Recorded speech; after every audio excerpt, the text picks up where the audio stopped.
नमस्कार दोस्तों, स्वागत है आपका the Hindu and Indian express course में। आज है 6 अप्रैल और एक एक करके न्यूज़ देखते हैं। प्रीलिम्स में जो सबसे इम्पोर्टेंट न्यूज़ है वो है यूएन वाटर कॉन्फ्रेंस 2023 यानी कि संयुक्त राष्ट्र जल सम्मेलन न्यूयॉर्क में हुई और इसके होस्ट यूएसए के साथ में ताजिकिस्तान और नीदरलैंड, ये दो कंट्रीज़ भी थे। ये मीटिंग पानी के ऊपर ऐसी मीटिंग जो हुई है 1977 के बाद, अब लगभग 50 साल बाद हुई है। इस मीटिंग में एक जो UN decade for action on water and sanitation जो 18 से 28 तक का था, उसका भी मिड टर्म रिव्यू किया गया। थीम इसकी अगर आप देखो उतनी इंपॉर्टेंट नहीं है, बस फिर भी आप एक बार पढ़ लो। Watershed movement uniting the world for water. Watershed का मतलब क्या है? पानी वाला वाटर शेड नहीं, ये वाले की बात नहीं कर रहे हैं। वाटर शेड मतलब ए से बी तक जाने में डिफाइनिंग मूवमेंट। आप दुनिया को वर्ल्ड के लिए यूनाइट कर लो और दुनिया बदल जाएगी, ये बेसिकली इसकी थीम है।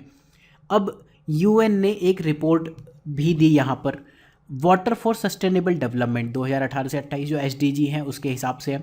तो उस रिपोर्ट में बेसिकली ये कहा गया कि जो एसडीजी 6 है वाटर के लिए, वो मीट नहीं होने वाला। वो एसडीजी 6 क्या कहता है?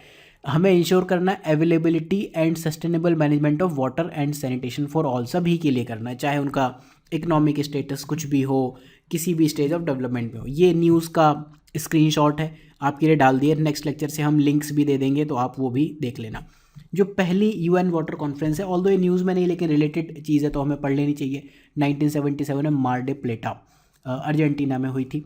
ये ग्राउंड ब्रेकिंग थी, अभूतपूर्व थी, क्योंकि इसके बाद दुनिया भर में पानी की इक्वालिटी के लिए, वाटर इक्वालिटी, ये कीवर्ड समझो, वाटर इक्वालिटी के लिए एक्शन प्लान्स बनाए गए। वाटर इक्वालिटी का मतलब क्या था? इन्होंने कहा सभी लोगों के पास एक राइट है, right to have adequate access to quality drinking water. दो कीवर्ड देखो, adequate access, quality drinking water, पर्याप्त पहुंच है, एंड गुणवत्तापूर्ण पेयजल है। ये दो कीवर्ड है।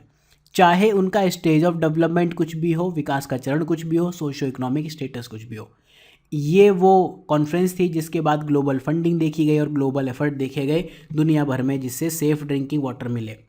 फिर एक रिलेटेड रिपोर्ट है UN world water development report, WDR भी कहते हैं, यूएन ने दी थी और ये कॉपरेशन ऑफ वाटर और पार्टनरशिप के बारे में बात करती थी। Next news, India justice report. कोई बहुत इंपॉर्टेंट ऑर्गेनाइजेशन नहीं देती, टाटा ट्रस्ट बेसिकली लीड करती है, बहुत सारे ऑर्गेनाइजेशन है इसमें, तो ये तो मैं आपको कभी नहीं कहूँगा इन सबको याद करो, बस टाटा ट्रस्ट आप मान के चलो। बेसिकली मेंस के लिए ज़्यादा इंपॉर्टेंट है। तो इंडिया जस्टिस रिपोर्ट क्या करती है? इंडिया के जो स्टेट्स हैं, राज्य हैं, उनको जस्टिस डिलीवर करने की, जस्टिस एक्सेस क्या आप प्रोवाइड कर रहे हो आम जनता को, उसकी कैपेसिटी के बेस पर रैंक करता है। और इस रिपोर्ट ने कहा कोर्ट में फ्यूअर जजेस हैं जितने के सैंक्शन नंबर है उससे कहीं। तो ये एक बार पढ़ लेना, आर्टिकल पढ़ने का मन करे तो ठीक है, अदरवाइज जो इंपॉर्टेंट इन्फॉर्मेशन थी मैंने दे दी। नाथुला पास सिक्किम में है, ठीक है, और लैंडस्लाइड की वजह से न्यूज़ में है। नाथुला और जलेपला में कई बार मुझे कन्फ्यूज़न होता, तो मैंने यहाँ ऐसे याद किया, नाथ मतलब गॉड होता है, गॉड ऊपर है, तो नाथुला ऊपर है, जलेपला नीचे। आपकी मर्ज़ी, आप कैसे याद करो, बाकी कुछ आसपास के पास है रिवाइज़ कर लेना। लैंडस्लाइड हो गया, एक ट्रेजिक मूवमेंट है, उस वजह से न्यूज़ में है। अगेन एक सुबनश्री प्रोजेक्ट है, ये हिंदू में नहीं था, ये इंडियन एक्सप्रेस में था। तो लोअर सुबनश्री डैम प्रोजेक्ट है, जैसे यूके मतलब उत्तराखंड वाला यूके, उसकी बात करूँ, वहाँ टिहरी डैम है। ऐसे असम अरुणाचल बॉर्डर पर ये प्रोजेक्ट है, वहाँ भी लैंडस्लाइड आया, बट ठीक है, ये कहा गया सब सेफ है। रिवर ये देख लेना, सुबनश्री ब्रह्मपुत्र की कौन सी है, कमेंट सेक्शन में अगर आप बता सकते हो लेफ्ट बैंक रिवर कहलाएगी, राइट बैंक ट्रिब्यूटरी कहलाएगी ब्रह्मपुत्र की, तो बहुत ही अच्छा होगा।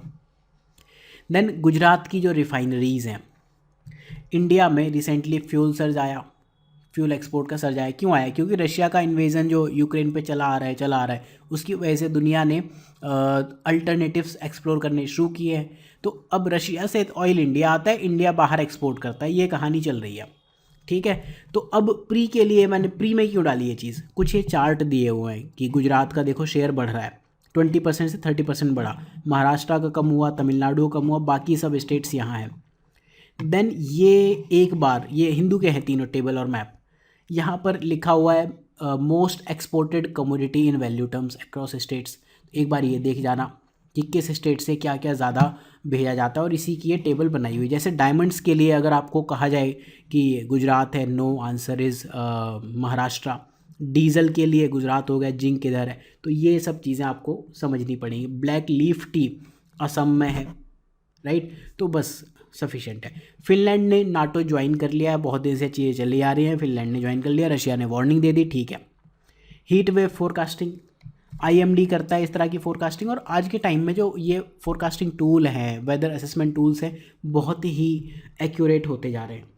इन्होंने कहा इस बार गर्मियाँ और ज़्यादा गर्म होंगी, एनडीएमए हीट एक्शन प्लान के लिए गाइडलाइंस देता है। फिर नेशनल मैरीटाइम डे, आपका मन करे तो पढ़ लेना, नहीं मन करे तो कोई बात नहीं, 5 अप्रैल को मनाया जाता है। मेंस में एक पॉली क्राइसिस, जो एडिटोरियल में आर्टिकल है उसमें 3 इकोनॉमिक चैलेंजेस ऑफ इंडिया की बात की गई है, poly crisis of economic Indian economy, तीन की बात की है। पहला, इन्फ्लेशन मैनेजमेंट करना है, इंटरेस्ट रेट मैनेज करना है, एक्सचेंज रेट मैनेजमेंट करना है। एक्सचेंज रेट आप समझते हो ना, रुपी का डॉलर के वर्सेस यूरो के सापेक्ष वाला। दूसरा क्या है कि जो ट्रेड नेगोशिएशन है, चाहे वो बायलेटरल हो या मल्टीलेटरल हो, वो नेगोशिएट करने में भी हमें इश्यूज आते हैं। फार्मर और वर्कर्स के इश्यूज लेके हम जब भी जाते हैं प्रॉब्लम में फंसते हैं, और इनफैक्ट हम लीडर ऑफ थर्ड वर्ल्ड भी है, तो जो दुनिया के बाकी गरीब देश हैं वो भी हमारी तरफ देख रहे हैं।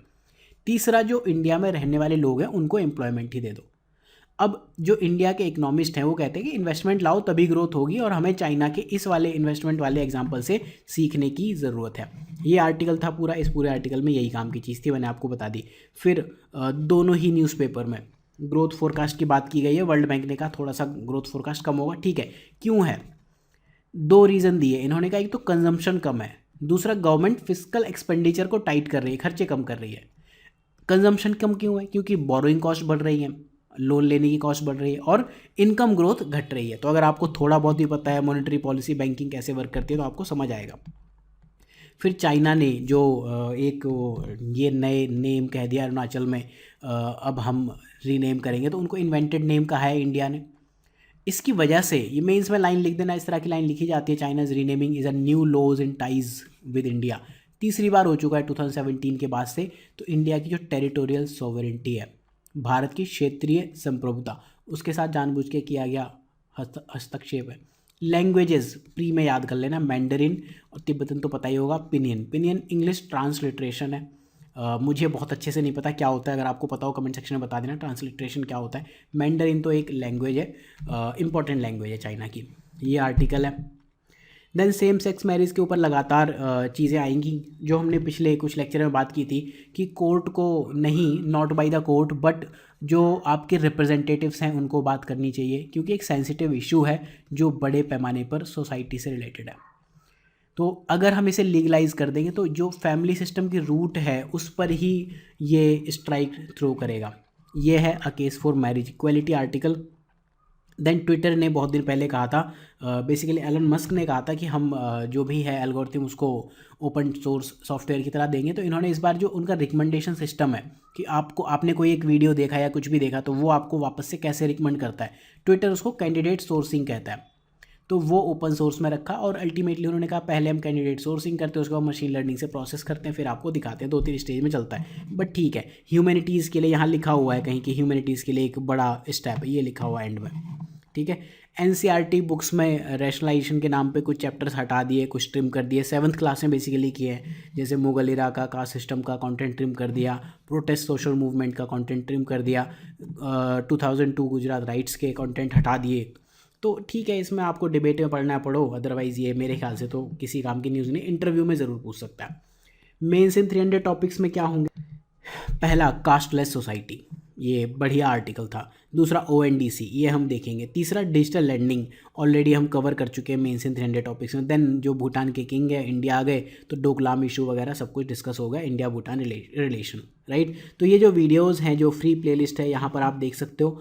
Please share this playlist. और जो उसके बाद आपको एक हम सिनॉप्सिस की तरफ से एक बेनिफिट ज़रूर देंगे, अगर आप 5 लोगों को शेयर करके ये जो कॉन्टैक्ट में मेल आईडी दी हुई है यहाँ पर आप मेल कर दो, तो आपको ये कोर्स हम फ्री में प्रोवाइड कर देंगे। तो डू शेयर। बहुत कम व्यूज़ आते हैं इस कोर्स पे, इस वजह से पहले भी बंद हुआ, ऐसा कोई रीज़न नहीं था बंद करने का, जब चल ही नहीं रहा है। 1.7 ये सब बहुत कम ही व्यूज़ कहलाते हैं, राइट। तो at least make this playlist popular. YouTube पे कैसे कैसे लोग पॉपुलर हो जाते हैं, तो ये प्लेलिस्ट अगर आप चाहते हो कंटिन्यू रहे तो प्लीज़ डू शेयर इट। आपको ये कंटेंट भी हम साथ में प्रोवाइड करने को रेडी हैं फॉर नो कॉस्ट। आपको 100% डिस्काउंट का कूपन कोड मिल जाएगा, अदरवाइज़ आप 499 दे के पे कर सकते हो। So thank you for watching, have a good day.